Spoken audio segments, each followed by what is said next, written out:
Hi, I'm Scott from Panasonic Australia. In this video, we're taking a look at the Lumix GH3 and in particular, how it relates to stills photography.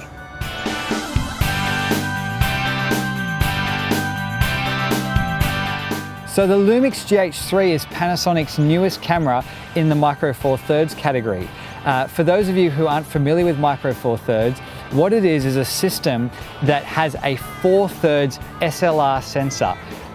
The lenses themselves, where the micro comes into play, they have a Micro Four Thirds mount. Now the difference between 4/3 and Micro Four Thirds is in Micro Four Thirds, the lens is mounted closer to the sensor, and this offers many benefits. The main ones though are size, weight, while still maintaining excellent picture quality.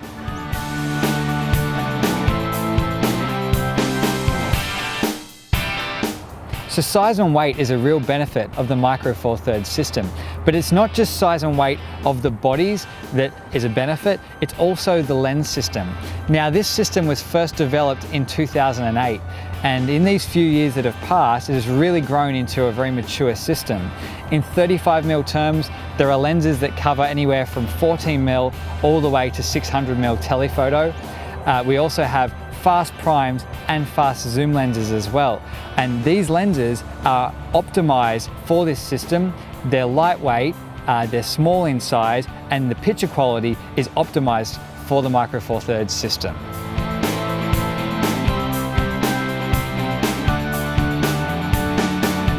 So I'd like to take you through the layout of the GH3, starting with the viewfinder. It's a new high-resolution OLED viewfinder, so really sharp and clear. But something I find with a lot of new photographers is that they don't realize you can adjust the electronic viewfinder for your eyesight. This little diopter here, if you rotate that, you can actually correct for your vision and make it sharp and clear. Also, over here behind the shutter button, we have three new buttons: the white balance, ISO, and exposure compensation. Three very commonly used functions for the manual shooter, and they're positioned conveniently behind the shutter button for quick access. The ISO button has a raised dimple, so if you're actually shooting with the viewfinder to your eye, you can feel where the ISO button is and instinctively access the functions that you need to access. We also have a mode dial here. The mode dial gives you quick access to things like your intelligent auto or those automatic modes, plus scene modes and custom modes, as well as your standard PASM for manual shooting. And then over the other side, we have the drive select dial. This allows you to choose whether you're shooting single shot, whether you're shooting in burst, using exposure bracketing, or using the self timer as well. Then around the back on the main layout, we have 5 hard custom function buttons that you can assign your favorite functions to for quick access. We also have 2 soft ones that are on screen, again, that you can assign your favorite functions to. The screen itself is a high-res OLED screen as well, so both the viewfinder and the articulated screen are OLED, so really bright and great in bright lighting conditions. The screen is also articulated, so you can actually rotate this, and it's more convenient, and it's also a touch screen, giving you quick access to setting focus as well as other functions, which we'll cover in some more detail later on.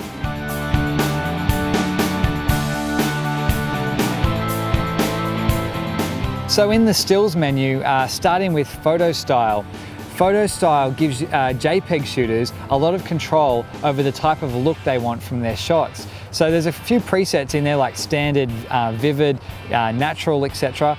But each of these particular styles can be customized to your liking. So things like sharpness, noise reduction, saturation can all be tailored to however you like to shoot. Below that, you'll see aspect ratio. You have the choice here of shooting in 16:9, 3:2, 4:3, or 1:1 aspect ratios, depending on the type of shot that you're taking, and that's where you change that. If you go down to quality, you'll see you have the choice here of shooting in JPEG, shooting in RAW, or shooting in RAW plus JPEG for each shot. My personal recommendation is, with the prices of SD cards and capacity of SD cards increasing, there's probably no reason for you not to shoot RAW plus JPEG, giving you the best of both worlds. If we move down from there, you can see burst rate. The burst rate allows you to choose how fast you want the camera to shoot when in burst mode. So as an example, you've got super high as the function, SH. That shoots at 20 frames per second using the electronic shutter at a lower resolution. It still provides excellent image quality. In fact, it's a 4 megapixel file, which is much larger than full high definition and still looks outstanding on, say, a 65-inch plasma. So still very usable. If you want to shoot full resolution, you've got high, and high will shoot at 6 frames per second and will shoot even at RAW at that rate for you. Medium offers you 4 frames per second, and low offers you 2 frames per second. So it's really up to you and the type of shooting that you're doing as to the speed that you'd like to select for your burst. So below burst rate is auto bracket. There's a few reasons you might want to do some auto bracketing. One of them is that you might not be confident in your exposure. So you might want to take a few shots at the camera's metered exposure as well as above and below to cover your bases. Probably the more common reason now is for doing high dynamic range processing out of camera. Now the GH3 can do it in camera, but if you would like to do it out of camera and spend some time doing post-processing, the auto bracketing controls are quite extensive on the GH3. In fact, you can actually use 7 shots for your auto bracketing over plus and minus 3 stop increments. So giving you a lot of flexibility for any HDR processing you might want to do as well. Stepping down from there, we have the in-camera HDR mode. So the in-camera HDR mode gives you control over the dynamic range of your shot, as well as whether you want the camera to automatically align the shots for you as well. So you can even do handheld HDR as well, giving you a lot of creativity. So a new feature for the GH3 is the multi-exposure functionality. I'm sure many of you remember using a film camera where you would take a photo, not advance the film, and then take another shot, and you end up with shots overlaid over each other. Well, that is multi-exposure, and the GH3 gives you that control in camera. Now, there are a couple of cool applications for using multi-exposure. One of them is for creative effects, where you might want to take one shot, take another shot, and get a sort of surreal look to your photo, or ghost kind of effects and that type of thing in camera. So that's something you can do. But the other is, say, for astrophotography, where you might want to be stacking shot after shot after shot. This allows you to do it in camera rather than having to do it in post-processing. Now, within multi-exposure, you've got a couple of choices. One of those is auto gain. If you turn auto gain on, the camera will continually adjust each shot's brightness to maintain the optimum brightness level for your shots. If you turn auto gain off, this allows you to build up a brightness exposure over a number of shots. So you could start underexposed and continue stacking photos on top of each other till you get up to the brightness and exposure that you would actually like. So there's a lot of control there, and a great tool for astrophotographers and people who want to try out these creative effects. So a brand new feature for the GH3 is the in-camera intervalometer. This is great for creating awesome time lapses, and it also eliminates the need for you to have an external intervalometer as well. Now, it's highly customizable. Of course, you set your shot interval, the number of shots you want to take, and that type of thing. It also gives you a review after you've shot your time lapse to show you what it's going to look like before you have to process it in your software as well. We'll cover this off in more detail in another video. The GH3 also features the electronic shutter that we first introduced with the G5 a little while ago. The electronic shutter enables you to shoot completely silently. So this has a number of excellent applications, such as trying to shoot discreetly, street photography, shooting in a church, for example, or even things like wildlife. So a really convenient feature. And of course, it's user selectable, so you can choose to shoot with either a mechanical or electronic shutter. If we go down a bit further, you can see the flash menu. We've got a couple of changes here. You've still got a great built-in pop-up flash on the GH3. We've also added now wireless flash capability, and we'll cover this off in more detail in an accessory video a little bit later. We also have a flash sync port, which allows you to integrate the GH3 in a professional studio situation and can integrate with your professional studio flashes also.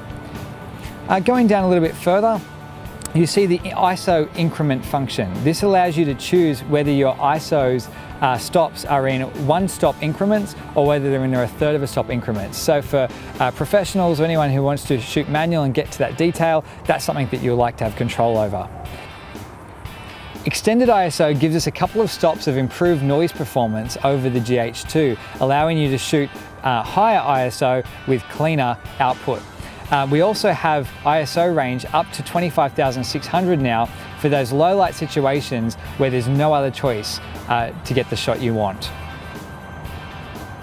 So in the custom set menu, we start out with custom set memory. This allows you to set 5 custom profiles and assign them to the C1, C2, C3 buttons on the top of the mode dial. And it allows you to save the camera setup the way you like it. So this could be used in the instance of, say, you've got multiple people using the one camera. You can each have a profile set up on one of those that the camera operates the way you like it, or you could have one set up for video shooting, one set up for still shooting, or that type of thing. There's a lot of flexibility in that area. So in terms of autofocus, the GH3 features class-leading high-speed autofocus. You've got 4 choices here. They are AFS, AFC, manual focus, and AFF. Now, manual focus you're probably aware of. You can manually set your focus using the barrel on the lens. AFS is regular autofocus. It's single shot where you press the half press the shutter, it locks on focus and holds there. AFC is for continuous autofocus, and this is for prediction of the subject that you're actually following. So this is good for things like, say, moving vehicles like a train or sports or that type of thing where you've got a continuous predictable motion. AFF is a fairly new focus mode. It uses a slightly different algorithm to AFC in that it's optimized for random motion. So it might be kids running around or that type of thing, and will continue to find focus as the subject actually moves. QAF or Quick AF is a function that speeds up the autofocus process. With QAF engaged, while you're composing your shot, the camera will already be acquiring its focus. So when you're ready to take your shot, before you've even pressed the half shutter, the camera has already locked on focus and is ready for you. Now, to conserve battery, QAF will actually automatically disengage when the camera is actually moving around, and then automatically re-engage when it's stationary again and look for focus again. The way AF plus MF works is simply half shutter press, the AF acquires focus and gives you a focus lock. Simply rotate the focus ring. The camera will actually zoom in then, giving you a close view, and you can fine tune that focus point to your liking using manual focus. The quick menu gives you fast access from a single button to the most commonly used features you may want to access. From here in the menu, quick menu allows you to customize that functionality and assign the favorite things that you have that you want to access to the quick menu. Dial setup allows you to choose which of the functions these dials operate. So the front dial may be aperture, for example. The rear dial might be shutter speed. In my case, I prefer it the other way. I prefer aperture at the back and shutter speed on the top wheel for manual shooting. Now, if you're in aperture priority or shutter priority, you can also assign it that one of the dials does exposure compensation and the other dial will control either the aperture or the shutter speed as well. So in the touch settings menu, this is where you control and tailor the touchscreen to your liking. And for those of you who are anti-touchscreen, you can also turn it off from this menu. But before you do, there are some really cool features that you can use using the touchscreen. Some of these are things like touch shutter as well as touch AF, easily selecting the focus point using the touchscreen. There's a new function there called touchpad AF. Now, what this allows you to do is using the viewfinder, I can actually use the screen, which is disengaged except for the touch sensitivity. I can use the screen with my thumb to actually select the focus point that I want while still using and viewing through the viewfinder. It's really quick, it's really intuitive, and it's something I suggest you to try out. Now, the shoot without lens option is a great option for those of you who are using legacy lenses. With a dedicated native micro four thirds lens, the lens actually communicates with the camera, telling it things like the focal length as well as the aperture you're actually using. It also uses this communication to set focus as well. If you're going to use a legacy lens or a non-micro four thirds lens, you want to choose shoot without lens on. By selecting that on, you're telling the camera to ignore not receiving the communication from the lens, and you can shoot away with any of those old lenses that you may want to use. Thanks for watching the video, and we hope you've got something out of it. While the GH3 is an excellent choice for video shooters, you can see from this it's also a great choice for stills photography as well. If you'd like any more information, head on over to www.panasonic.com.au for more information.